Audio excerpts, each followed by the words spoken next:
नमस्कार, मैं कविता उनियाल, आप देख रहे हैं मीडिया टुडे टीवी।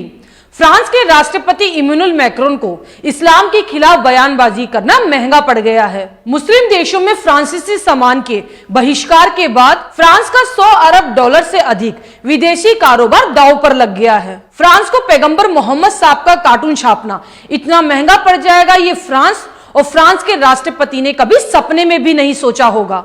फ्रांस के राष्ट्रपति के बयान के बाद तुर्की, Qatar, Pakistan, Malaysia, Bangladesh, Jordan, Syria, Morocco, Iran और इंडोनेशिया समेत कई मुस्लिम देशों में फ्रांस के सामान का बड़े पैमाने पर बहिष्कार हुआ है। आपको बता दें, फ्रांस के विदेशी व्यापार में मुख्य रूप से मुस्लिम देश महत्वपूर्ण भूमिका रखते हैं। 2019 में फ्रांस ने इस्लामिक देशों को 45.8 बिलियन डॉलर का सामान बेचा था, लेकिन अब पहले तो फ्रांस के सामान का बहिष्कार किया गया और उसके बाद फ्रांस की वेबसाइट को हैक करके उस पर कुरान की आयत चला दी गई। और अब लीबिया में फ्रांस के सामानों के साथ सभी डीलों को रद्द करने की मांग चल रही है। लीबिया की उच्च राज्य परिषद ने पैगंबर मोहम्मद साहब के अपमान के जवाब में फ्रांस की सभी कंपनियों के साथ कारोबारी रिश्ते खत्म करने की मांग की है। साथ ही फ्रांस के साथ हुई लीबिया सरकार की सभी डीलों को खत्म करने की मांग ने तेजी पकड़ ली है। सरकार से मांग में कहा गया है कि वो अपनी धार्मिक, कानूनी और नैतिक जिम्मेदारी को स्वीकार करें और फ्रांस के साथ हुई सभी डीलों को रद्द करके हुए अपमान का मुंहतोड़ जवाब दे। परिषद ने लीबिया से तेल कंपनियों की फ्रांस की खरीद को रद्द करने की मांग की है।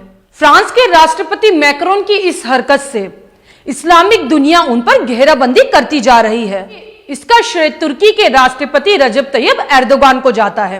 वैसे तो तुर्की समय समय पर यूरोप को सबक सिखाता रहता है, लेकिन एक बार फिर तुर्की के राष्ट्रपति रजब तैयब एर्दोगान ने फ्रांस को नाको चने चबा दिए हैं। इस मामले में सबसे पहले तुर्की के राष्ट्रपति एर्दोगान ने मोर्चा संभाला। उन्होंने फ्रांस के राष्ट्रपति मैक्रोन को कहा कि मैक्रोन पागल हो गए हैं और उसे इलाज की जरूरत है। एर्दोगान का ये बयान सुनते ही कुवैत और कतर के मॉल्स और सुपरमार्केट ने फ्रांस का सामान हटाया था। फ्रांस के बहिष्कार की घोषणा सबसे पहले तुर्की के राष्ट्रपति रजब तैयब एर्दोगान ने की।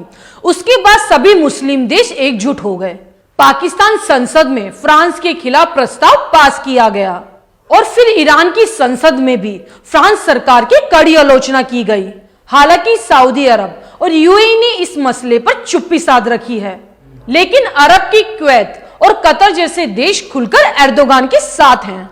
अभी हाल ही में तुर्की के राष्ट्रपति रजब तैयब एर्दोगान ने कतर और कुवैत का दौरा किया था, जिसके बाद कतर के किंग ने कहा था कि एर्दोगान मेरे पिता समान हैं, मैं उनका साथ कभी नहीं छोड़ूंगा। अब मिलेंगे अगली खबर के साथ।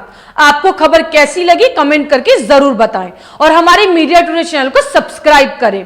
और हाँ, अगर न्यूज अच्छी लगे तो ज्यादा से ज्यादा शेयर करें और बेल आइकन को जरूर प्रेस करें ताकि हमारी न्यूज सबसे पहले आप तक पहुंचे। शुक्रिया।